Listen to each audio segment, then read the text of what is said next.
2013 की आपदा के बाद केदार घाटी में पुनर्निर्माण देखा गया, विकास देखा गया और बदलाव का एक नया दौर भी देखा गया। लेकिन कई लोगों का मानना है कि इस बदलाव के बीच स्थानीय समाज की कुछ आवाजें बिखरी रह गई और आज शायद उसी से अनुभव लेकर पूरा केदार घाटी एक मंच पर आने की तैयारी कर रहा है। 19 जुलाई की वो तारीख जिस दिन गुप्तकाशी में महापंचायत प्रस्तावित की गई है और पूरी घाटी में इसको लेकर चर्चाएं भी तेज हैं। लेकिन आखिर क्या है ये महापंचायत और क्यों महसूस हुई इसकी जरूरत, आइए जानते हैं इस पूरी रिपोर्ट। वो महापंचायत को लेकर आज लोगों में बहुत बड़ी उत्सुकता है। दरअसल ये होना भी चाहिए। जब गाँव में एक नल की परियोजना भी आती है तो गाँव वाले सभी बैठते हैं। आज हमारी पूरी घाटी में एक बड़ा प्रोजेक्ट आ रहा है।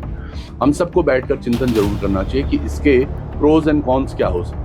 नमस्कार, मैं नंदिनी मोदी और आप देख रहे हैं लोकार्पण न्यूज। केदार घाटी, जहां आस्था, प्रकृति और पीढ़ियों से जुड़ी आजीविकाएं एक दूसरे से गहराई से जुड़ी हुई है और इसी केदार घाटी में 19 जुलाई को गुप्तकाशी में एक महापंचायत प्रस्तावित है, जिसका उद्देश्य किसी परियोजना का विरोध नहीं बल्कि एक महत्वपूर्ण सवाल पर संवाद करना है। सवाल, क्या विकास के साथ स्थानीय लोगों की आजीविका, अधिकार और भविष्य को भी समान महत्व मिलना चाहिए। पिछले कुछ वर्षों में घाटी ने 4 धाम ऑल वेदर रोड, केदारनाथ धाम के पुनर्निर्माण और अब प्रस्तावित केदारनाथ रोपवे जैसी बड़ी परियोजनाएं देखी। इन परियोजना का उद्देश्य यात्रा को आसान बनाना और क्षेत्रीय विकास को गति देना रहा है। लेकिन इस दौरान कई स्थानीय समुदायों ने अपनी चिंताएं और सुझाव भी सामने रखे। ऑल वेदर रोड परियोजना के दौरान सिंगोली, ब्यूखी, कोरखी, मेखंडा, अगस्तमुनि, चंद्रापुरी और बेड़ू बगड़ जैसे क्षेत्रों के लोगों ने सड़क चौड़ीकरण और उसके स्थानीय प्रभावों से जुड़े मुद्दे उठाए। वहीं केदारनाथ धाम पुनर्निर्माण के दौरान तीर्थ पुरोहित परिवारों ने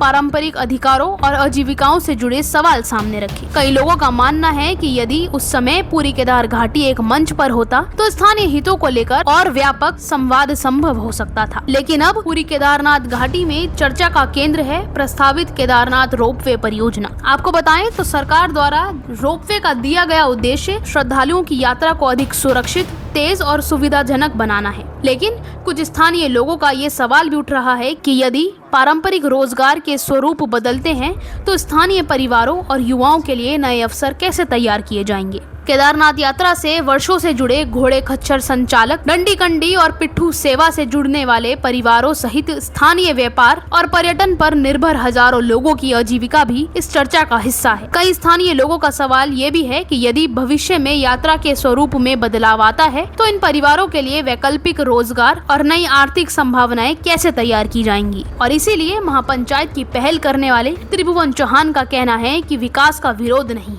बल्कि विकास के साथ स्थानीय भागीदारी और भविष्य को लेकर संवाद की पहल है। हम विरोध नहीं कर रहे हैं। हमारा प्रश्न बस इतना है कि जो आजीविका पर संकट आने वाला है उसका समाधान के लिए कुछ सोचा गया है या नहीं। सवाल केदारनाथ रोपवे का नहीं, ये भी है कि क्या स्थानीय युवाओं के लिए कौशल विकास केंद्र स्थापित किए जा सकते हैं। क्या पर्यटन, हस्तशिल्प और स्थानीय उत्पादों के क्षेत्र में नए अवसर विकसित किए जा सकते हैं। और क्या बड़े संस्था अपनी CSR कार्यक्रमों के माध्यम से शिक्षा, स्वास्थ्य और स्थानीय उद्यमिता को बढ़ावा दे सकता है। आपको बताएं तो महापंचायत का संदेश भी साफ है। हम विकास चाहते हैं, लेकिन विकास के साथ स्थानीय सम्मान भी। हम रोपवे का विरोध नहीं बल्कि स्थानीय रोजगार और भविष्य का समाधान चाहते हैं और एक गांव नहीं, एक समाज नहीं बल्कि पूरी केदार घाटी एक मंच पर चाहते हैं। इसीलिए अब सबकी निगाहें इस बात पर होगी कि ये महापंचायत किन सुझावों और संवादों को आगे बढ़ाती है। क्या ये विकास और स्थानीय भागीदारी के बीच एक नए संतुलन की शुरुआत बनेगी। क्या भविष्य की परियोजनाओं में स्थानीय समाज की भूमिका और मजबूत होगी। ये वो सवाल हैं जिनका जवाब हमें आने वाली 19 तारीख देगा। बाकी आपका क्या कहना है, अपनी राय कमेंट बॉक्स में जरूर दीजिएगा और ऐसे ही देखते रहें लोकार्पण न्यूज। बहुत बहुत धन्यवाद।